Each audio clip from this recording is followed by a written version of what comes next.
Hey, um, this video is going to be a little bit different than some of my previous videos so far, in the sense that this is going to be just kind of a rambly, unscripted video. I wanted to make a video where I comfort you, the listener, through a depressive episode. Um, Now, while this is unscripted in the sense that I don't have written out words that I'm going to be saying, I do have a list of talking points just to gather my thoughts, because I have a tendency to ramble and go off track. But I did not want to make this a boyfriend roleplay or a best friend comfort you or anything like that, for a couple reasons. The first is I didn't want to romanticize mental illness. It's something that's very real, and I didn't want to um, try and make it like a romantic thing that, ooh, I'm being the savior and your knight in shining armor saving you or anything like that. Um,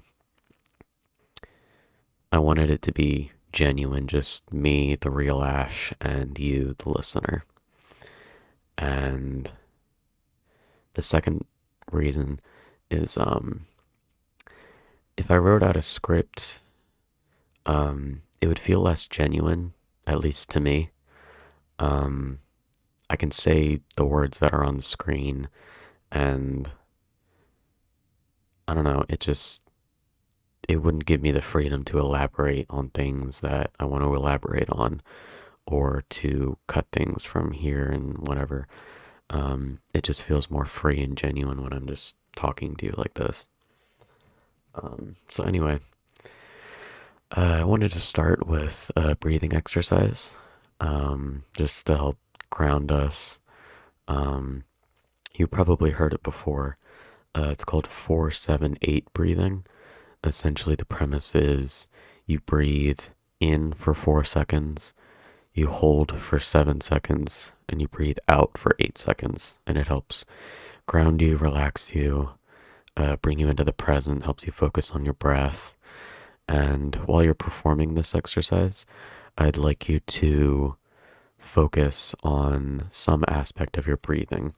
It could be the cool air coming in through your nose, if you're breathing in through your nose, if you're able.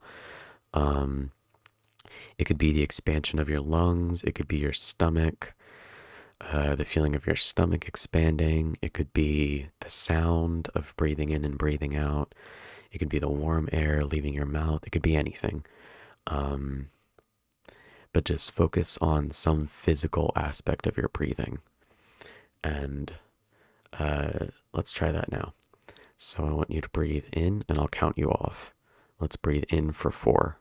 1, 2, 3, 4. Okay, hold for 7. 1, 2, 3, 4, 5, 6, 7, and out for 8.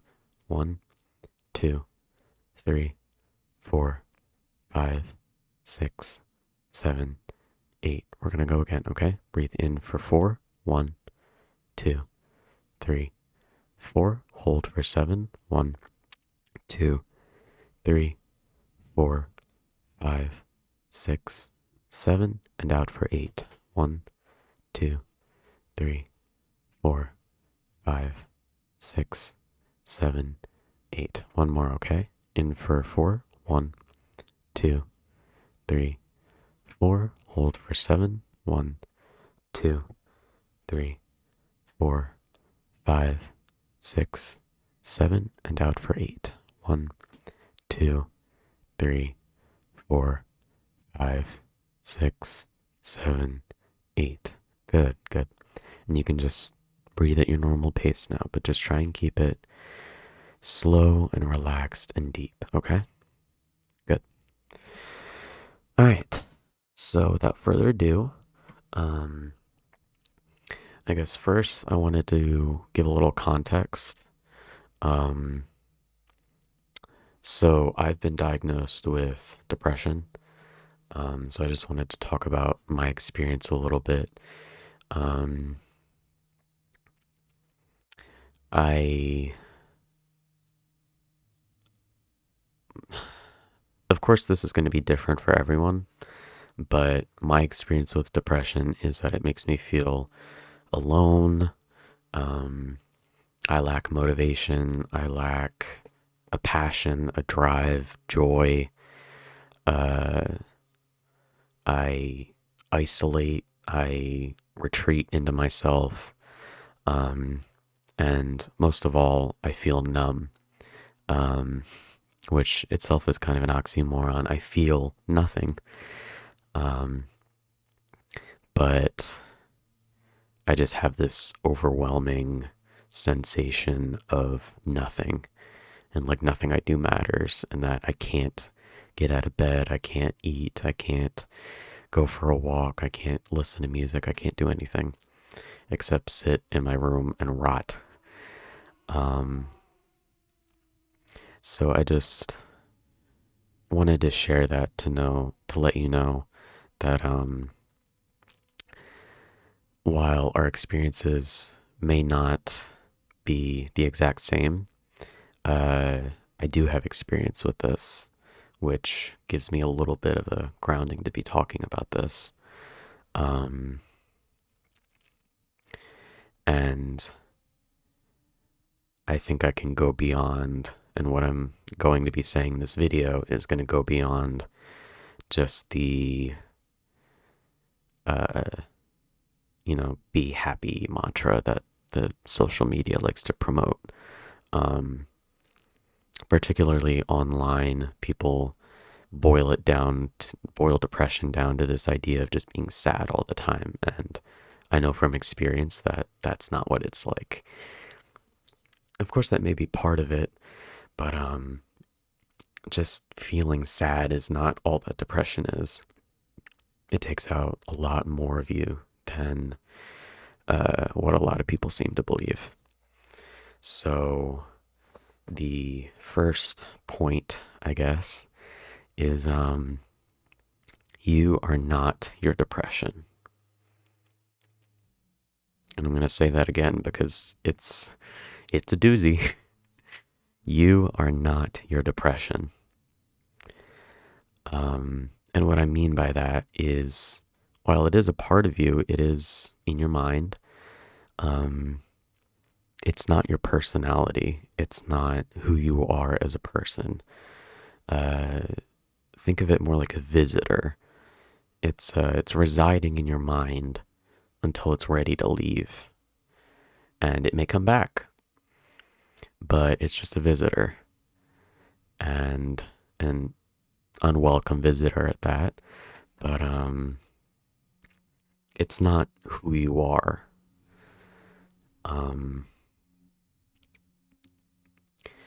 And I think that's something that particularly I struggled with for a really long time.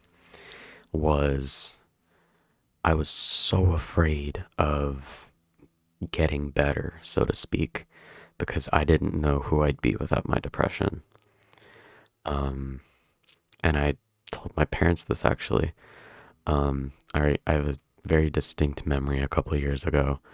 I was sitting in the family room on the couch, and I was talking to my parents, and I'd said something along the lines of, I don't know anything outside of my depression, and I don't know who I'd be without it, so I'm scared to change. And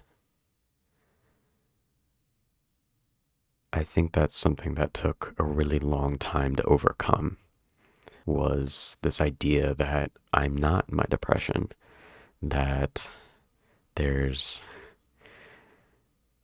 a lot more to me than just this feeling of isolation and numbness. So I guess I just wanted to start off by saying that you don't have to, nor should you, identify with it as if it's who you are. I guess my next point is this idea of an emotional baseline. So I want you to picture like a horizontal line. You can think of it as like the horizon or just a horizontal line, whatever you want to think of. And call that your baseline, your emotional baseline. Now, with experience and with time, uh, you'll rise above this emotional baseline, but you also fall below. So when you rise above, then you'll feel happier, more excited, more joy. Um, and when you fall below, then you'll feel sad, depressed, isolated, anxious, those sorts of things. But your emotional baseline is just how you feel kind of on a day-to-day basis. Um, Experience aside, situation aside, just remove everything else. How do you feel from day to day? And right now, I want you to evaluate where your emotional baseline is. And as a reference point, I want you to think of how you felt 6 months ago. Is your emotional baseline higher or lower or about the same as to where it was 6 months ago? Okay. And now I want you to think of 2 weeks ago. Is it higher, lower, or about the same? Okay. So hopefully that'll give you a little bit of reference as to where you are in your journey. Something else that I wanted to speak about is the peaks and valleys of this line, so to speak, of emotions. Something that I thought for a really long time was that uh, extreme joy and extreme sadness were on opposite ends of the spectrum. But I've since come to the realization that they're not. The stronger and more extreme an emotion is, means the easier it is to flip from one feeling to another. And what do I mean by that? So if you're feeling really, really excited, so to speak, really, really happy, that's a really extreme emotion. And that makes you more vulnerable. And because of that, you are more easily able to switch into a feeling of extreme sadness.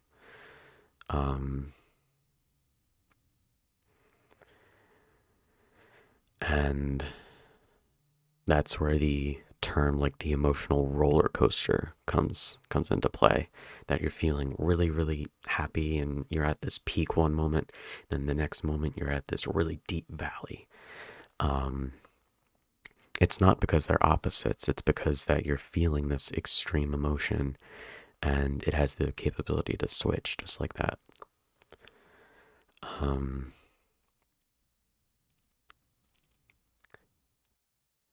Anyway, the next point was that your past experiences can help guide you towards healthy coping mechanisms. So, I don't know how you cope. I probably never will know. I know how I cope, and I know that that's changed over time.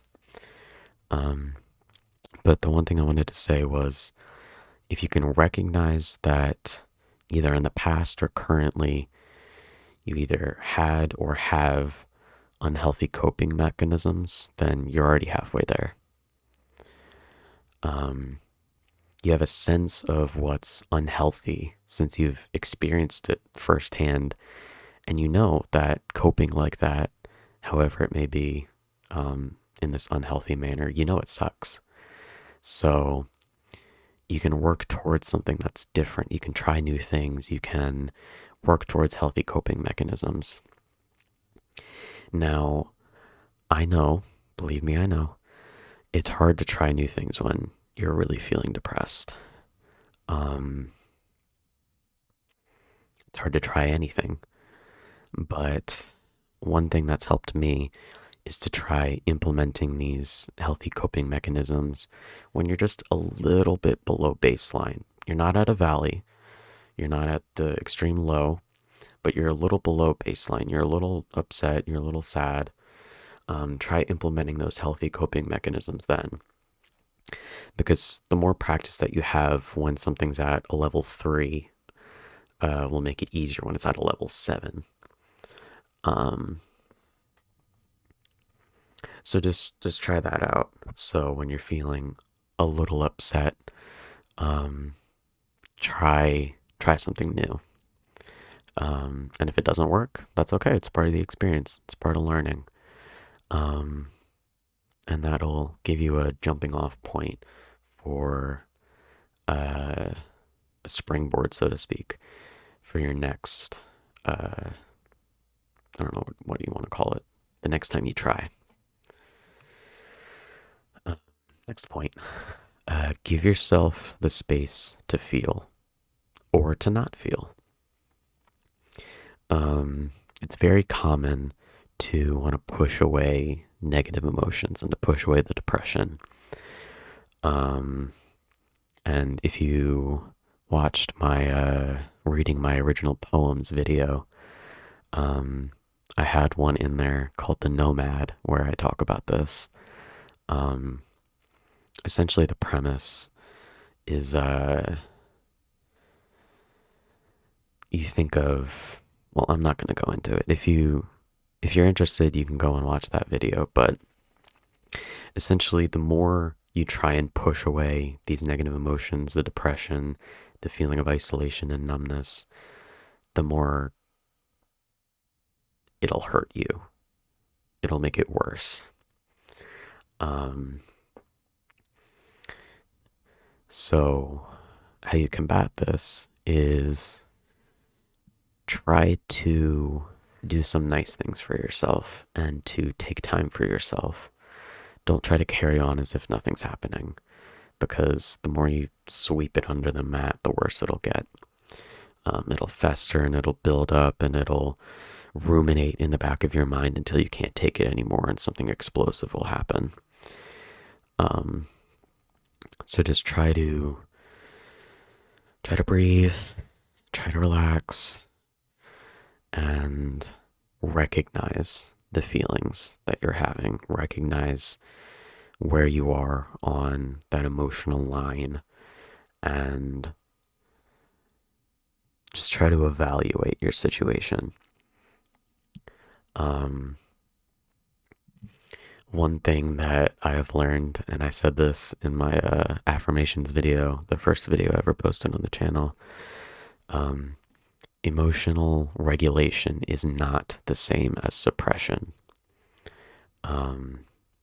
Suppression means that you're not allowing yourself to feel the emotions. You're not acknowledging them. You're not giving them the space to exist. You're just pushing them down, pushing them down, pushing them down. And then they fester and ruminate until something bad happens. And I thought that suppression was the same thing as emotional regulation for a very long time, up until recently, actually. But the difference is that emotional regulation is when you acknowledge the feeling and you think logically about what it is, how it's treating you, and how you can get better.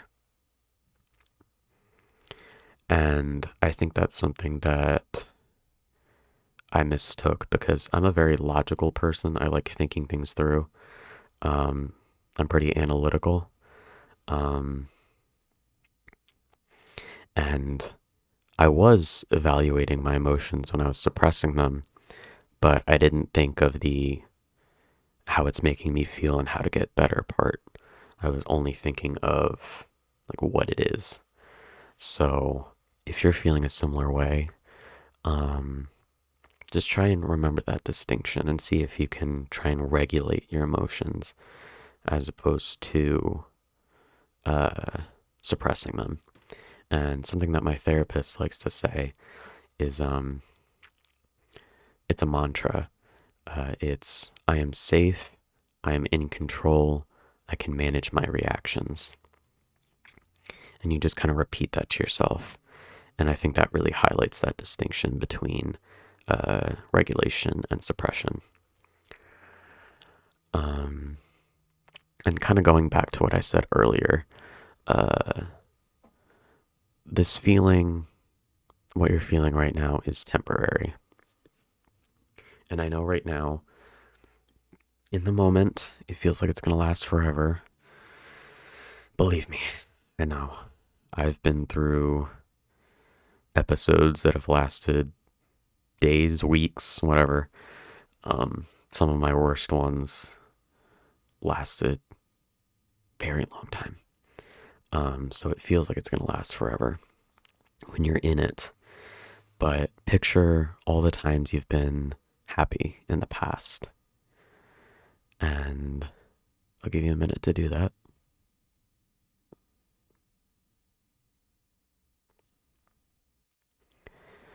And now I want you to picture one thing that would make you happy now. Just first thing that comes to your mind. What can you do to get there? And you may not have an answer for that right now, and that's okay. But when you're feeling like this, and when you're feeling positive, and when you're feeling a little below baseline, a little above baseline, just keep this in the back of your mind. Keep that goal in the back of your mind. Make it your goal to get there. What can you do to get there? What can you do right now to get there? And the last thing, you are not alone, my friend. You are not alone. Hopefully, this was helpful. I kind of rambled a lot, pretty much the whole time. But I hope that the pain eases soon. I hope that you're able to experience joy sometime soon. And I'm proud of you for recognizing that you need help, which is probably why you clicked on this video. And if you're still listening, wow, I am shocked.